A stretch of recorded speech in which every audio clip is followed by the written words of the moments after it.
नमस्कार from pizza to दाल चावल को आपको स्वागत। आज मैं शेयर करने को जाऊँगी टेस्टी माछ मसलार रेसिपी। यहाँ पूरा मो भोजी स्टाइल बनई तो निहाती ये रेसिपी को ट्राई करूँ। If you want to see this recipe in English then check out the i button on the top right corner. चलते रेसिपी स्टार्ट करवा। मुझे आधा केजी रोही माछ नहीं मुझे आधा चमच लुण, गोटे टीस्पून हलदी गुंड आ गोटे टीस्पून सोरिष तेल।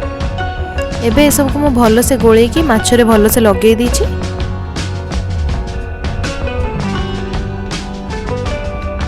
एबे गोटे कड़ाई रे 3 टेबलस्पून सोरिष तेल गरम करवा आ एथिरे माछ को भाजी दबा।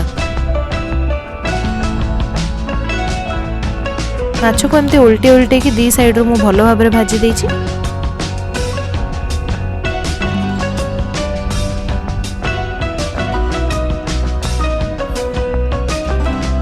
एबे हमार माछ भलो से भाजी गलानी।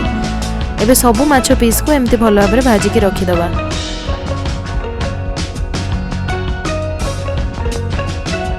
एबे हमें मसला बटा रेडी कर दबा। गोटे ब्लेंडर जार में गोटे पियाज नैची, गोटे इंच अदा नैची, आ नैची 12 ରୁ 15 कोला रसुण, 4टा सुखिला लंका आ गोटे टीस्पून जीरा। एबे सब को भलो भाबरे बाटी नैची। तापरे एथिरे देइछि गोटे टमाटो आ ताको भलो भाबरे बाटी देइछि।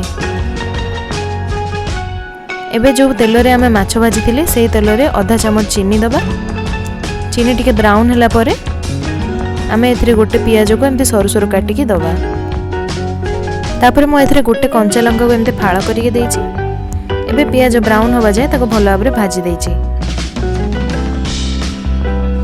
एबे हमर पियाज भलो से ब्राउन हो गलानी। एबे हमें तैयारी करथिबा मसला बटा को एथिरे दे दबा। मसला बटा को पियाज संगे भलो भाबरे गोळै दबा।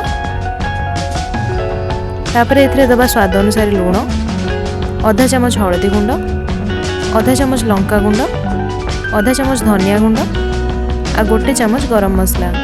एबे सब को भलो भाबरे गोळै की मसला को भलो से कसी दबा। 5 मिनिट परे हमर मसला भलो से कसी हे गलानी। तापरे एथिरे 1/4 कप पानी देके एको भलो भाबरे मिसै दबा। तापरे म एथिरे सिझा आलू को एमती पीस पीस काटी के एथिरे देइछि। आपण चाहिले आलू ऐड करि परिबे नले एको स्किप भी करि परिबे। आलू को मसला रे भलो भाबरे गोळैला परे एथिरे भजा माछ गुडी को हमें दे दबा। एबे भजा माछ को मसला रे भलो भाबरे घांटी दबा।